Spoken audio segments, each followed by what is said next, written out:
ایک اور چیز جس کو یہ کہتے ہیں کہ اسلام جو ہے عورتوں کو برابری نہیں دی ہے، یہ ان کی ایک زیادتی ہے اسلام میں۔ میں نے پوچھا کون سی برابری چاہتے ہو آپ، کون سی برابری؟ کہا بہت ساری پابندیاں ہیں، اس کو نقاب میں رکھ کر کے اندر بند کر کے رکھتے ہو، اس کو باہر جانے کی اجازت نہیں ہے، جیسے تم گھومتے پھرتے ہو ویسے اس کو نہیں گھماتے پھراتے، تم عورتوں کو پابند رکھے ہو۔ اور دوسرا ایک اور اعتراض ان کو کہ عورتوں کی فیلنگ کے ساتھ تم کھلواڑ کرتے ہو، 4 شادیوں کی اجازت دیتے ہو۔ ابھی تو ہم نے ایک ہی کیا ہے، پھر بھی ان کو تکلیف ہے۔ 4 کی اجازت اسلام نے، اس کا الگ جواب ہے کہ عورتوں کے ساتھ یہ زیادتی ہے یا انصاف ہے۔ پہلی بات تو یہ ہے کہ ان کو بند رکھتے ہو، ایک کمرے میں قید رکھتے ہو، اور یہی مغربی تہذیب کے دل دادا کچھ اسلامی ملکوں میں آ کر کے عورتوں کا دماغ بھی خراب کر رہے ہیں، آ کر کے ان عورتوں کو بھڑکا رہے ہیں کہ تم باہر نکلو بینر لے کر کے، ہمارا جسم ہماری مرضی چلے گی، ہمارے اوپر کوئی پابندی نہیں چلے گی۔ ہر جگہ یہ چل رہا ہے آج، اور یہ لوگوں کو بتانا یہ چاہتے ہیں کہ اسلام نے عورتوں پر یہ سختی کی ہے، ان کو برابری کا درجہ نہیں دیا ہے۔ کون سی برابری تم چاہتے ہو، کون سی برابری؟ یہ صرف جسم کے خواہش مند لوگ عورت کو یہ سمجھتے ہیں کہ یہ ناچنے والی چیز ہے، عورت کو یہ سمجھتے ہیں کہ یہ صرف ہمارے کھانے والی چیز ہے، اس کے ساتھ کھیلنے والی چیز ہے، تم اس کو برابری سمجھ رہے ہو۔ میں کہتا ہوں ان ماؤں اور بہنوں سے، تم ان کی برابری کو پسند کرتے ہو یا پھر اسلام نے جو تمہیں برابری دی ہے وہ کیا ہے؟ آؤ رسول کریم صلی اللہ علیہ وسلم کے فرامین تو سنو۔ میرے آقا نے فرمایا جس نے ایک بیٹی کی پرورش کی اور اس کو شادی کر کے دیا، اس کو قیامت کے دن جنت میں لے جانا میرا ذمہ ہے، میری شفاعت اس پر واجب ہے۔ حضور اکرم صلی اللہ علیہ وسلم نے فرمایا بیٹی کے لیے جس عرب نے دفنایا تھا اس جگہ میرے آقا نے اعلان کیا۔ تم کہتے ہو اسلام ان کے اوپر سختیاں کرتا ہے۔ یونان جو اس وقت کا بہت سپر پاور رہا ہے، عورتوں کے حق میں وہ لوگوں کا کیا خیال تھا آج بھی پوچھ کر کے بتائیں مجھ کو۔ وہ کہتے تھے کہ عورت جو ہے سب کے ساتھ جینے والی مخلوق نہیں، اسے 5 زنجیریں پہناتے تھے، 2 ہاتھ میں، 2 پیروں میں، گلے میں۔ اس کی نشانیاں آج بھی عورتوں کے پاس باقی ہیں، لیکن شکل بدل گئی ہے۔ دونوں ہاتھ میں چوڑیاں ہیں، دونوں پیروں میں پائل ہیں، اور گلے میں نیکلیس بھی ہے نا۔ وہ 5 زنجیریں پہنا کر بازار میں لاتے تھے عورت کو۔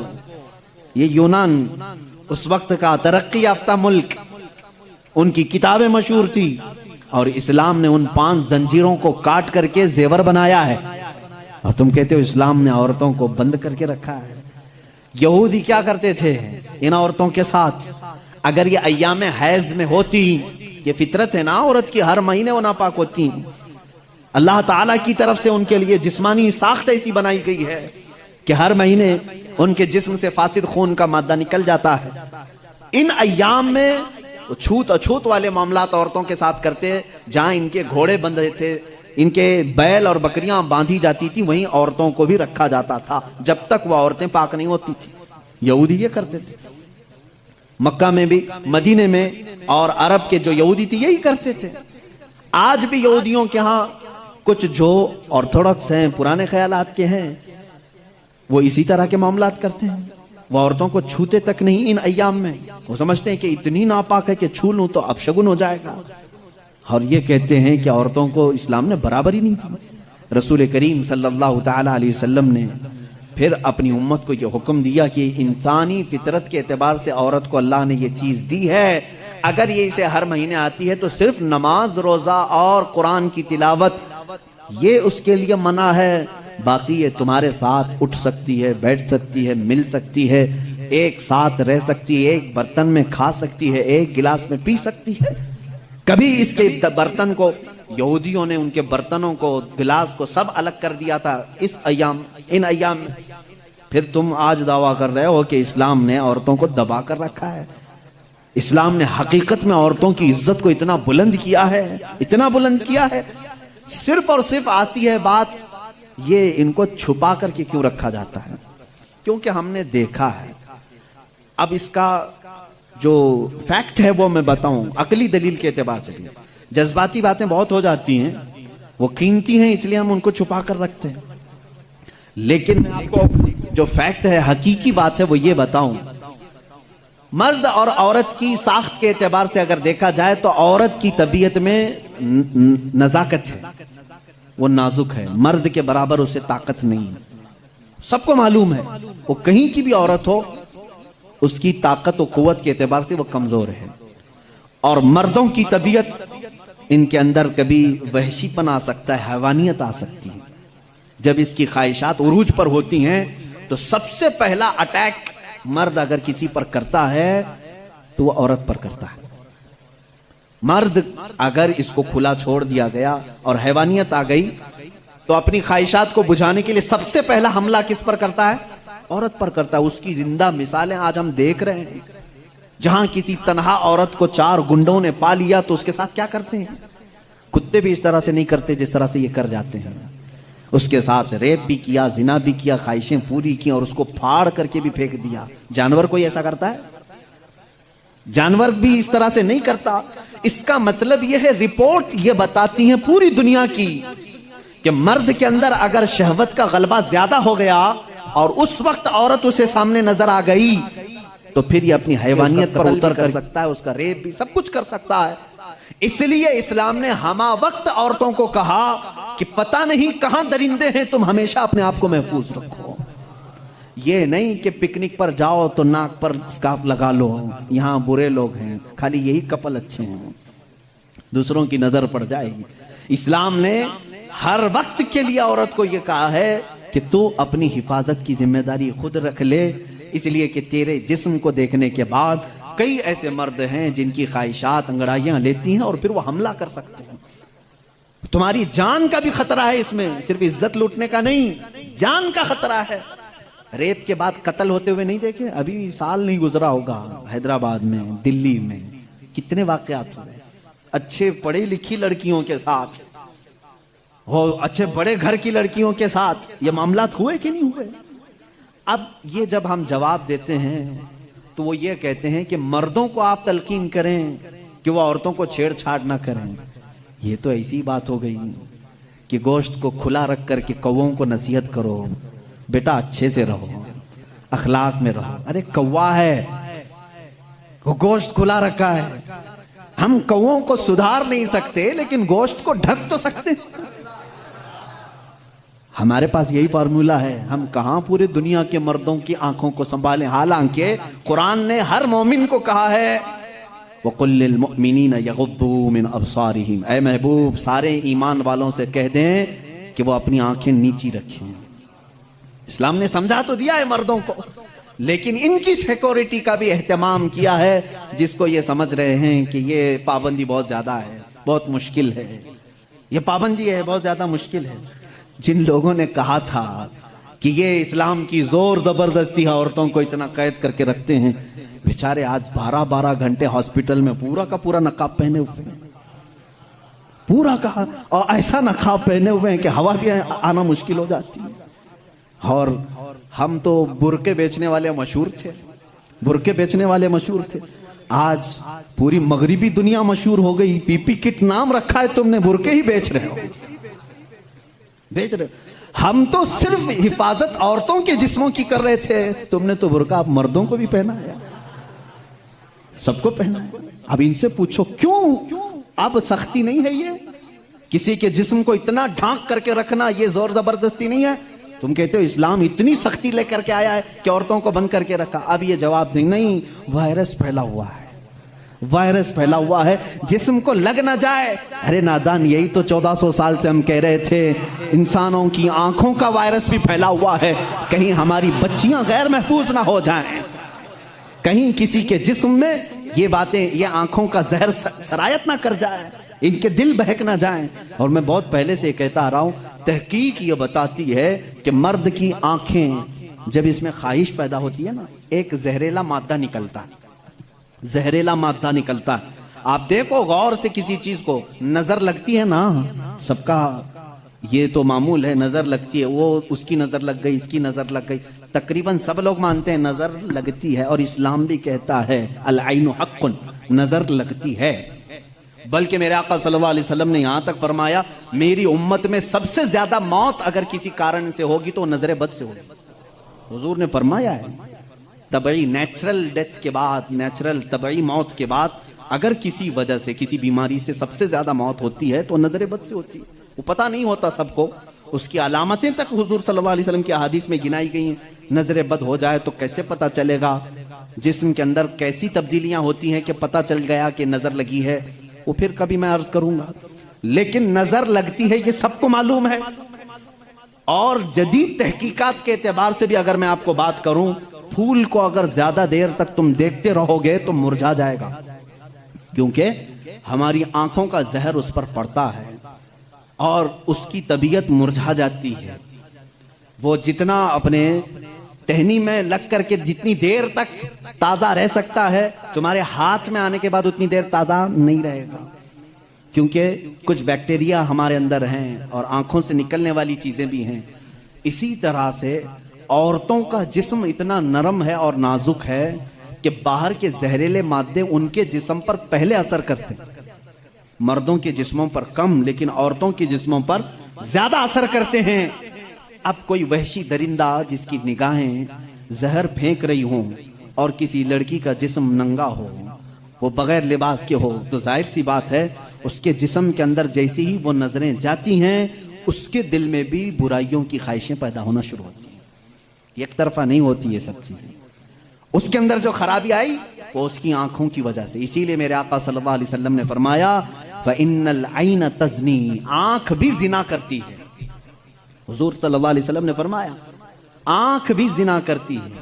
اب مجھے بتاؤ میرے عزیزو، اسلام نے اتنی جو حفاظت کی ہے عورتوں کی، اس کو تم کہہ رہے ہو زور زبردستی ہے؟ اسلام دین فطرت ہے، صرف وہی بات کرتا ہے جو انسان کے لیے سوٹیبل ہو، جو تمہارے جینے کے لیے اچھا ہو۔ اب میں آؤ تم کو یہ بھی بتاتا ہوں، کچھ لوگ یہ کہتے ہیں کھانے پینے کے معاملات میں بھی، اب یہ بات تھی عورتوں کی، اور ہاں یہاں پر میں یہ بات بتا دوں کہ یہ برابری جس کو کہہ رہے ہیں نا، وہ برابری ہے نہیں۔ تم کبھی بھی اس کے جواب دینے کی بھی کوشش مت کرو۔ یہ برابری کس کو کہتے ہیں؟ ان کے سامنے رقص کرے، ڈانس کرے، برابر کرے۔ اگر مرد جو ہے کھلے عام گھومتا پھرتا ہے اور ننگا ہو سکتا ہے تو عورت کو بھی اتنا ہی ہونا چاہیے، عورت بھی اتنا ہی دکھائے۔ تو یہ تو ایسی برابری ہے کہ اتنا اگر شوق ہے برابری کا تو پھر ایسا کرو، اپنی بیوی کے ساتھ معاہدہ کر لو، 1 سال تو بچہ دے گی، 1 سال میں بچہ دیتا ہوں۔ یہ برابری کرنے کی چیز ہے؟ ارے سارا بچوں کا درد عورت ہی کیوں سہے؟ تم بھی تھوڑا سا پارٹنرشپ میں لے لو۔ ایسا نہیں کر سکتے، تمہیں معلوم ہے عورت کی فطرت ہے، کچھ چیزیں ایسی ہیں اس کی ساخت میں، اس کے لیے وہ ضروری ہیں، اور اسلام یہ سمجھتا ہے کہ عورت کے لیے اس کے گھر میں رہنا زیادہ سوٹیبل ہے بنسبت باہر گھومنے پھرنے کے۔ کھلے عام رہنے سے زیادہ اگر محفوظ کوئی عورت ہو سکتی ہے تو وہ پردے میں رہ سکتی ہے، اس لیے اسلام نے اس کو پردے کا حکم دیا۔ اس پر زور زبردستی نہیں، پابندی نہیں، اس کی فطرت ہے، وہ اسے جتنا محفوظ رکھ سکتے ہو۔ اب خریدنے والی چیزوں میں ہی آپ دیکھ لینا، اب اس کو میں عقلی طور پر اگر آپ کو بتاؤں، کچھ چیزیں ایسی ہیں آپ خرید کر، آلو پیاز لے کر کے آئے، آلو پیاز لے کر کے آئے آپ کے کچن میں، آپ نے اس کو کسی بٹی میں رکھ دیا، ٹوکرے میں رکھ دیا، کہیں پر بھی رکھ دیا، چل جاتا ہے، رکھ دیا۔ لیکن ساتھ میں آپ نے کچھ گوشت خریدا، کچھ ٹماٹے، کچھ دہی، باہر نہیں، فریزر میں رکھنا پڑتا ہے۔ بھائی ان کو دونوں کو برابری دو، دہی کو بھی ٹوکرے میں کیوں نہیں رکھتے؟ گوشت کو بھی باہر یہ اس ٹوکرے میں کیوں نہیں رکھتے؟ آپ خود کہیں گے۔ کچھ چیزیں ایسی ہوتی ہیں جن کی سیفٹی فریزر کے اندر ہے، کچھ چیزیں ایسی ہیں کہ وہ باہر رہ کر کے بھی سلامت ہیں۔ جب تمہیں دنیا کے ہر نظام میں یہ بات سمجھ میں آتی ہے تو اللہ نے مرد اور عورت کو پیدا ہی ایسا کیا ہے کہ مرد اگر باہر رہے تو سیف ہے، اس کے جسم کی ساخت ایسی ہے، لیکن عورت گھر کے اندر زیادہ سیف ہے، اس لیے اسلام نے اسے پردے کا حکم دیا ہے۔ بات سمجھ میں آ گئی؟ اسلام نے زور زبردستی اس کو پابند نہیں بنایا، زور زبردستی پابند نہیں بنایا۔ بہرحال یہ ایک بہت بڑا عنوان ہے۔ عورتوں کے حقوق کی بات اگر کوئی ایسا بندہ کرتا تو سمجھ میں آتا جو عورتوں کو مرتبے میں بڑھا کر کے یوں کہے کہ عورت کے قدموں کے نیچے جنت ہے، اگر کوئی ایسا شخص کہتا تو بات سمجھ میں آتی جو یہ کہے کہ بیوی کو ایک لقمہ کھلاؤ تو صدقے کا ثواب ہے. اگر کوئی ایسا شخص کہتا جو یہ کہے کہ ایک بیٹی کو پال کر نکاح کر دو تو جنت واجب ہے. ان کے پاس یہ کوئی بھی چیز نہیں، بلکہ یہ جس عورت کی بات کر رہے ہیں ان کے لیے وہ اپنے نفس کی خواہشات پوری کرنے کی ایک مشین ہے بس. اور اگر میری بات صحیح نہیں ہے تو چلو مغربی دنیا میں تمہیں دکھا دوں کہ وہاں شادی کسے کہتے ہیں، طلاق کسے کہتے ہیں، بچوں کا نظام کیا ہے. کثرت سے پورے یورپ میں آپ کو میں بتاؤں وہاں شادی کا نظام تک ختم کر کے رکھا گیا ہے. جو لڑکی پسند آئی اس کے ساتھ رہتے رہو، بچے بھی ہو جائیں گے. 2 بچوں کے بعد وہ لوگ فیصلہ کرتے ہیں اب شادی کر لیں. اب شادی کرنے کا برابر ٹائم آ گیا، ہم لوگوں کی انڈرسٹینڈنگ ہو چکی ہے. یہ ہے فیکٹ بتا رہا ہوں میں آپ کو. کئی ایسی شادیاں ہیں وہاں پر جو بچے ہونے کے بعد کرتے ہیں کورٹ میں جا کر کے. تو تم نے عورت کو برابری نہیں بلکہ اپنی خواہشات کی ایک مشین سمجھا ہے. اسلام جو برابری دیتا ہے وہ کیسی برابری ہے؟ یہ اسلام ہی تو ہے جو عورت کو اتنی عزت کے ساتھ گھر لانے کا حکم دیتا ہے، اتنی عزت کے ساتھ. اگر اس کو کچھ خرافاتی لوگوں نے برا کر دیا تو الگ بات ہے، بلکہ ہمارے ہاں جو نکاح کا سسٹم ہے وہ اتنا پاکیزہ ہے کہ مرد کو کہا گیا ہے کہ عورت کے آنے سے پہلے اپنے گھر کا انتظام ہو جائے. وہ کہاں لا کر کے رکھ رہا ہے، بلکہ عورت کو اسی طرح سے بھگا کر لانے کا نظام اسلام میں نہیں ہے، بلکہ عورت کے لیے ایک باضابطہ پوری محفل کا انعقاد ہوتا ہے. اس کی رضا پوچھی جاتی ہے، پہلے اس سے پوچھا جاتا ہے تو راضی ہے یا نہیں. بہت سارے ایسے دین ہیں، بہت سارے ایسے ریلیجین ہیں، میں نام پھر نہیں ذکر کر رہا ہوں، جہاں پر عورتوں کو اظہار رائے کا حق ہی نہیں. ان کے بڑے جو فیصلہ کر لیے وہ ہو گئی بات. چائنا میں بہت سارے ایسے قبیلے آج بھی ہیں جہاں ان کے ماں باپ اپنی بچیوں کو لے جا کر کسی کے بھی کوٹھے پر چھوڑ جاتی ہیں جہاں انہیں پسند آ جائے. اسلام عورت کی عزت اتنی دیتا ہے جب تک وہ اپنی رضا کا اظہار نہیں کرتی قاضی کی مجال نہیں کہ وہ نکاح پڑھا سکے. ہم خود کھڑے رہتے ہیں جب تک اجازت نہیں آتی. پہلے ہم عورت کی اجازت لے کر کے آتے ہیں اور پھر عورت کو اس کا حق مہر دینے کا حکم بھی مرد کو دیا گیا ہے کہ وہ تمہیں اپنی زندگی چھوڑ کر آ رہی ہے، اپنا گھر چھوڑ کر کے آ رہی ہے، اس کا حق مہر ادا کرو. اور لانے کے بعد جانتے ہیں میرے آقا صلی اللہ تعالیٰ علیہ وسلم کی تعلیمات کیا ہیں؟ اللہ اکبر. حضور اکرم صلی اللہ علیہ وسلم نے تاکید کے ساتھ فرمایا ہے کہ عورتوں کے ساتھ سختی نہ کرو. اپنے آخری خطبے میں حضور نے عرفات کے میدان میں یہ بات تک فرمائی، عورتوں کے معاملات میں اللہ سے ڈرو، حد سے زیادہ نہ بڑھو، عورتوں کے ساتھ اتنی سختی نہ کرو. مارنے کو منع کیا، کبھی ان کے چہرے پر نہ مارنا، کبھی ان کے خاندان کو تانا نہ مارنا، کبھی ان کو اتنی بری گالی نہ دینا کہ دل ٹوٹ جائے. یہ تمام احکام اسلام نے اسی عورت کی عزت ہی کے لیے تو دیے ہیں. اور پھر جس وقت وہ آئے بزرگوں نے یہ رواج بھی رکھا ہے کہ ہم اپنی بیٹیوں کو اپنے گھروں سے قرآن پاک دے کر کے رخصت کرتے ہیں، قرآن کے ساتھ اسے بھیجتے ہیں. اور گھر لانے کے بعد جانتے ہیں یہ اعلیٰ حضرت رضی اللہ تعالیٰ عنہ نے لکھا بھی ہے.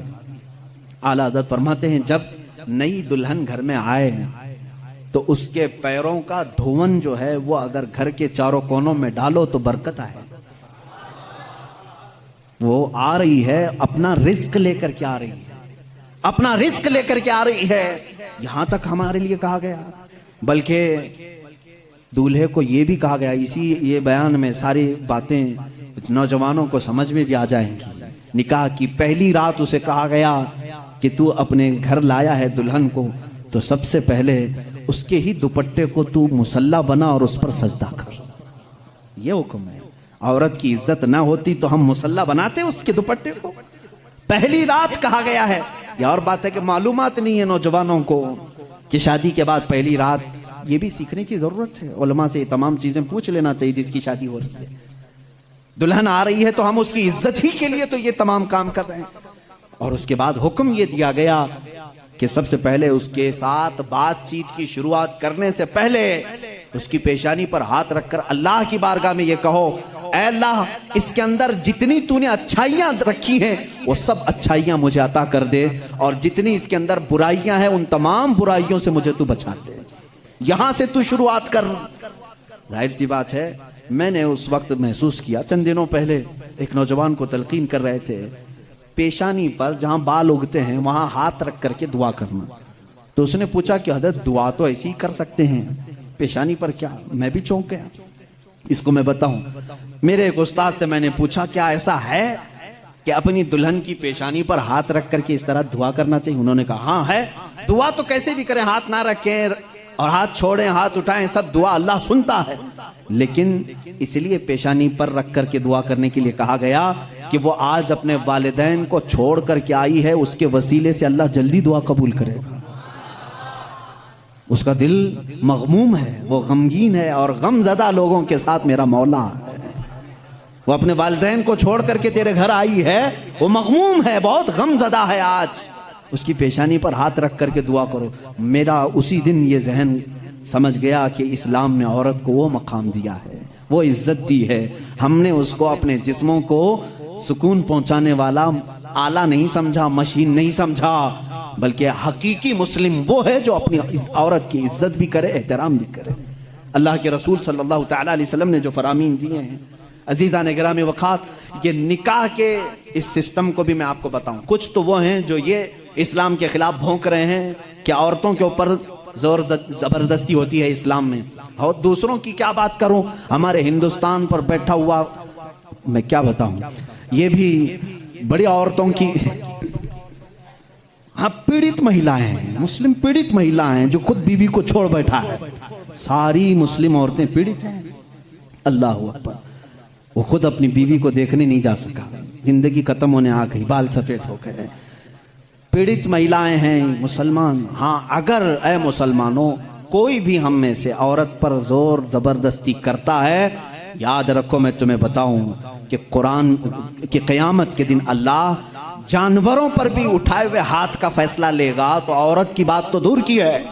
میرا عقیدہ تو یہ ہے، ایک عورت نے بلی کو باندھ رکھا تھا، بخاری شریف میں ہے، وہ مر گئی بلی، اور وہ عورت بہت عبادت گزار تھی، لیکن اللہ تعالیٰ نے فیصلہ فرمایا کہ اس عورت کو جہنم میں ڈالو۔ میری ایک مخلوق کو باندھ کر رکھی اس نے اور وہ مر گئی۔